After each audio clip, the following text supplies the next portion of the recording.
left Romania fearing for her life at the height of the communist depression in 1987 and requested political asylum in West Berlin, whereas Banchu's choice of reunited Berlin as her new home came much later in 1990, after her books had been banned by the communists and after she had witnessed the Romanian Revolution and the demise of the communist regime unfolding in the capital city of Bucharest in 1989. She came to Germany not as a refugee, but as a free author on a scholarly stipend, eventually choosing to stay in Berlin as a second choice after Paris.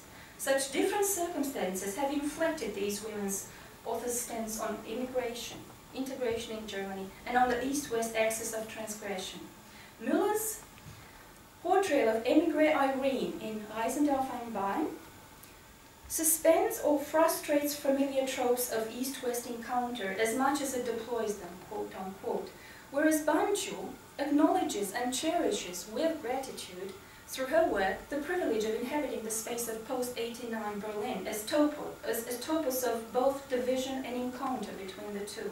And I quote, "Berlin is an experiment in which I would like to participate."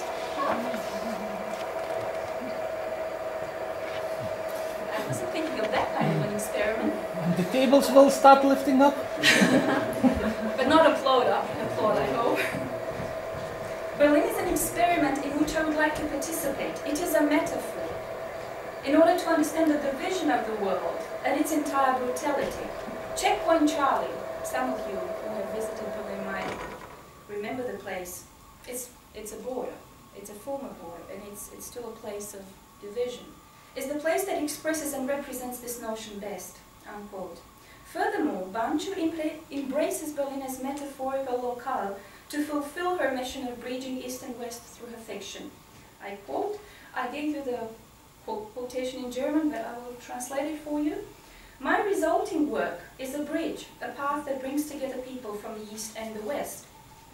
It animates them to work towards mutual understanding and tolerance." It is no wonder then that Banchu shares her biography with that of Berlin, as well as the fluidity of change. That's the third quote. "Life is a river," das Leben ist ein Fluss. "Life is a river that flows on incessantly, a constant coming and going. I sense this divide between the joy coming from change and the mourning in the aftermath of disappearance or death. That's what I've been trying to convey in my book. This missionary enthusiasm and infusion of hope are also passed on to her protagonist in Vaterflucht, in Traveling on One Leg. She constructs the novel in the first-person narrative, which shows her connection to the destiny described in this novel. Currently on her return journey this character is on her return journey of remembrance to the homeland.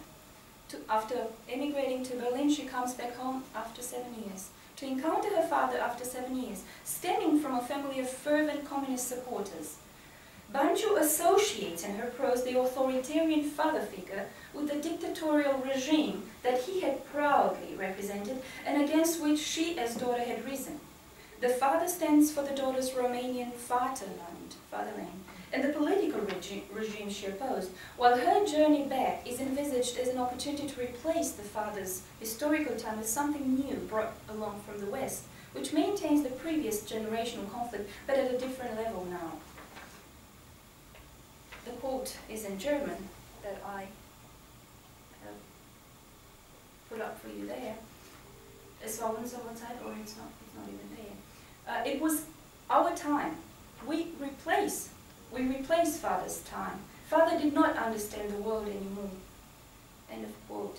He had watched the fall of the Berlin Wall on TV, while his daughter stood amid the crowds making history, migrating from the margin to the center of events by physically walking the distance from the outskirts of Berlin to the center of action.